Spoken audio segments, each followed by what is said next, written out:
I'm not going to waste time explaining what newspapers are today, but suffice it to say that digitization of newspapers has transformed historical research.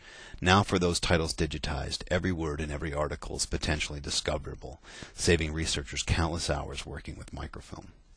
Now this past year, Polk Library was able to purchase a subscription to a new database that will be extremely important to this class. Early American newspapers, available from the link on your course page or from the Polk Library homepage, has filled in an important gap in coverage of historical newspapers. That was felt most acute for the southern states.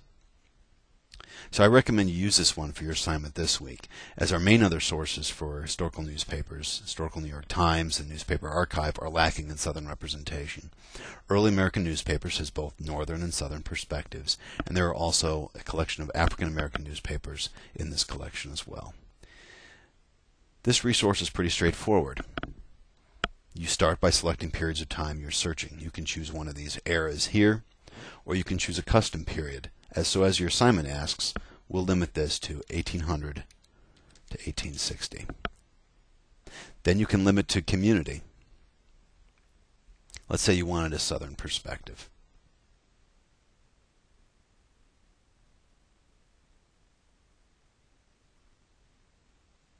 You can just click on the states that you want newspapers from.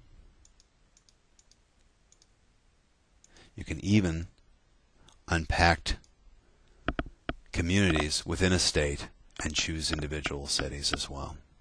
You can even go into newspaper titles, but let's just leave it at this, and we'll do a fairly common search, simple search for fugitive slave.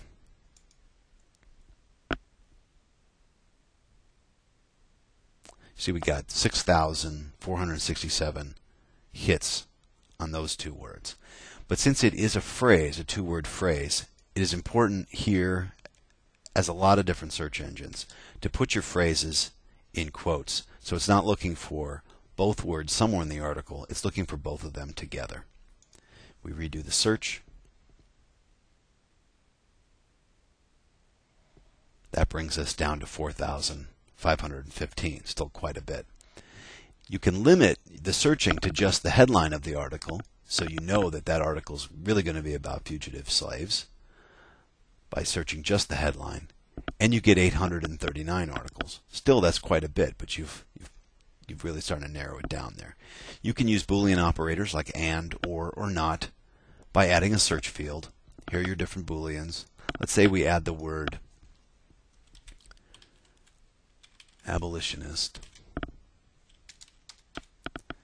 We keep that in the full text.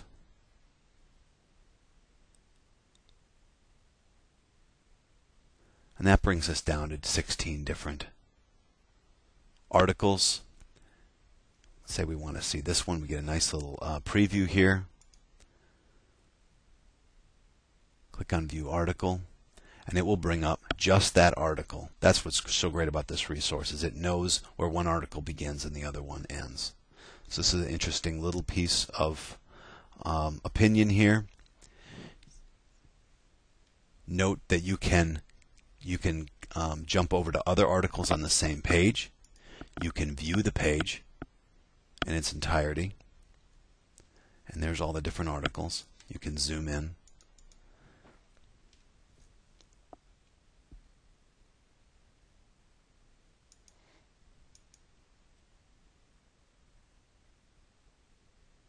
Backing up to the article, you can see that you can export the citation if you want to know. Citation for the article right there.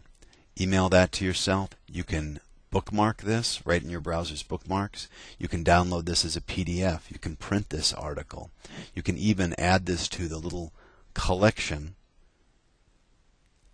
that the resource has if you're looking at multiple different articles, and then before you close out of your browser, you can then look at all the ones that you have essentially bookmarked within the resource. Be careful with that, though, because if you close down your browser, that whole thing disappears. So nothing too difficult here. Use this resource. I predict it will be a major source for your seminar paper. Good luck.